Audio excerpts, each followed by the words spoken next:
Global માર્કેટ્સની updates જાણીએ સહયોગી આરતી મહેતા પાસેથી. આરતી, ગુડ મોર્નિંગ. કઈ રીતે આજે વૈશ્વિક બજારો તરફથી સંકેતો છે? જી ગુડ મોર્નિંગ. અને ગ્લોબલ સંકેતોની વાત કરી લઈએ તો થોડાક મિશ્ર સંકેતો આપણને બનતા દેખાયા છે. સૌથી પહેલાં યુએસ માર્કેટની વાત કરી લઈએ. ગઈકાલે એક સારી ખરીદારી સાથે માર્કેટ જે છે તે આપણને બંધ થતા જોવા મળ્યા. જ્યાં ડાઉ જોન્સની વાત કરી લઈએ લગભગ 300 પોઈન્ટ્સની તેજી સાથે અહીંયા ક્લોઝિંગ આવતું દેખાયું છે અને પહેલીવાર 52,000ના ઉપરના લેવલ્સની આસપાસ કામકાજ જે છે તે ડાઉ જોન્સમાં આપણને બનતું દેખાઈ રહ્યું છે. હવે S&P 500ની વાત કરી લઈએ તો ત્યાં પણ 1% આસપાસની ખરીદારી આપણને બનતી દેખાઈ હતી અને નાસ્ડેક 100માં 2%થી વધુની તેજી આપણને આવતી દેખાઈ હતી. S&P 500 અને નાસ્ડેકની જો આપણે વાત કરી લઈએ તો જે ઘટાડાનો અહીંયા દોર હતો તે અહીંયાથી અટકતો જોવા મળ્યો છે અને હવે અહીંયાથી થોડી ઘણી ખરીદારી જે છે ફરી એકવાર આવતી દેખાઈ રહી છે અને સતત 5 દિવસથી S&P 500 અને નાસ્ડેકમાં એક ઘટાડો આપણને આવતો દેખાયો હતો, પણ એ ઘટાડો અહીંયાથી અટક્યો છે અને હવે તેજીનો ટ્રેન્ડ જે છે તે શરૂ થયો છે. એટલે સારી અપસાઇડ આપણને યુએસ માર્કેટમાં જોવા મળતી દેખાઈ હતી.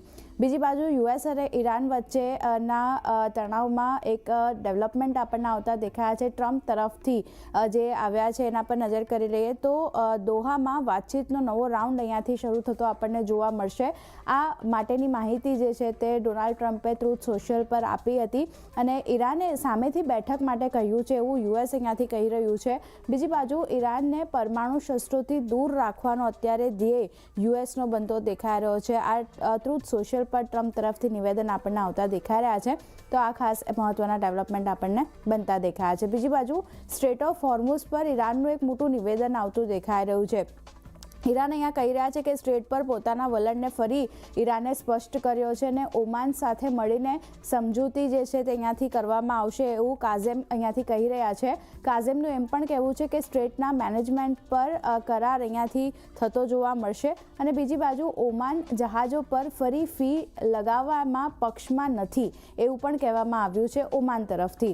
હવે કાઝેમ જે ગરીબાબી છે તે ઈરાનના નાયબ વિદેશ મંત્રી છે જેમના તરફથી આ નિવેદન આપણને સ્ટ્રેટ ઓફ હોર્મુઝ પર આવતું જોવા મળ્યું છે કે એટલે અહીંયા એક ધ્યાન રાખવાનું છે. આ બધાની વચ્ચે જે ફેડ માટે હજી પણ થોડી ઘણી ચિંતા બનતી દેખાઈ રહી છે. તો સુપ્રીમ કોર્ટનો એક મોટો નિર્ણય આવ્યો છે યુએસ ફેડ માટે અને એ નિર્ણયની વાત કરી લઈએ તો ફેડરલ રિઝર્વ એક સ્વતંત્ર સંસ્થા બની રહી છે તેવું સુપ્રીમ કોર્ટ અહીંયાથી માની રહ્યું છે. કારણ કે ગવર્નરને જે રીતે કાઢી નાખવામાં આવે છે એ અહીંયાથી યોગ્ય કારણ વગર તેમને હટાવી શકાય નહીં. સાથે હટાવવાનું કારણ કાનૂની છે કે નહીં તેનો નિર્ણય કોર્ટ અહીંયાથી કરશે. આ નિવેદન ખાસ કરીને સુપ્રીમ કોર્ટ તરફથી આપણને આવતો દેખાઈ રહ્યો છે.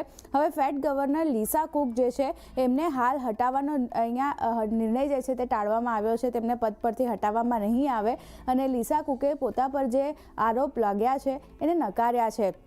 એટલે અહીંયા કઈ રીતે આગળનું ડેવલપમેન્ટ આવે છે એના પર ધ્યાન રાખવાનું છે. પણ ફેડ માટેનો નિર્ણય એક સુપ્રીમ કોર્ટ તરફથી આવતો દેખાઈ રહ્યો છે તો અહીંયા પણ નજર રાખવાની છે કે કઈ રીતે આગળ ડેવલપમેન્ટ આવે છે.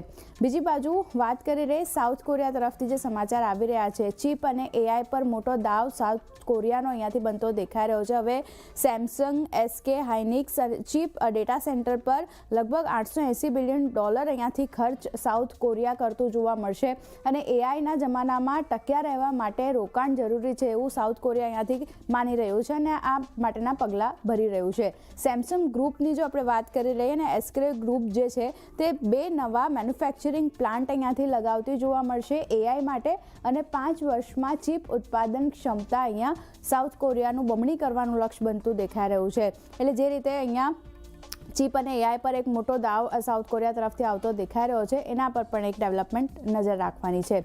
ઓવરઓલ વાત કરી લઈએ એશિયન માર્કેટની, ત્યાંથી પણ થોડાક સંકેતો પોઝિટિવલી આપણને આવતા દેખાયા હતા. જો તાઇવાન, નિક્કેઈ, કોસ્પી બધામાં એક સારી ખરીદારી આપણને આવતી દેખાઈ રહી છે. અન્ય ઇન્ડાઇસીસની વાત કરી લઈએ તો ત્યાં પણ એક મિશ્ર સંકેતો એશિયન માર્કેટ તરફથી, કારણ કે શંઘાઈ, સ્ટ્રેટ ટાઈમ્સ, હેંગસેંગમાં એક નરમાશ આપણને પણ મામૂલી નરમાશ જોવા મળતી દેખાઈ રહી છે એટલે ધ્યાન રાખવાનું છે. ગિફ્ટ નિફ્ટી શરૂઆતી કામકાજમાં અહીંયા પણ મામૂલી એવી ખરીદારી આપણને બનતી દેખાઈ હતી. અત્યારે જો 24 પોઈન્ટ્સ અને લેવલ સ્પેસિફિક 23,996ના લેવલ્સની પાસે ગિફ્ટ નિફ્ટી અત્યારે સંકેતો આપી રહ્યું છે. તો એક સુસ્ત ઠીકઠાક સંકેતો યુએસ માર્કેટ તરફથી પોઝિટિવ છે, એશિયન માર્કેટ તરફથી થોડાક મિશ્ર સંકેતો છે. આજે પણ ફરી એકવાર ક્રૂડનું ફેક્ટર ઇમ્પોર્ટન્ટ આપણા માટે માર્કેટ માટે બનતું જોવા મળશે અને રૂપી માટે જે મહત્વનું લેવલ્સ આપણને બનતું દેખાયું છે એ પણ જોવાનું રહેશે. પણ ઓવરઓલ એક ઓપનિંગ પોઝિટિવ થાય તેવા સંકેતો બની રહ્યા છે. જી આરતી, આભાર આપનો આ સમગ્ર માહિતી માટે.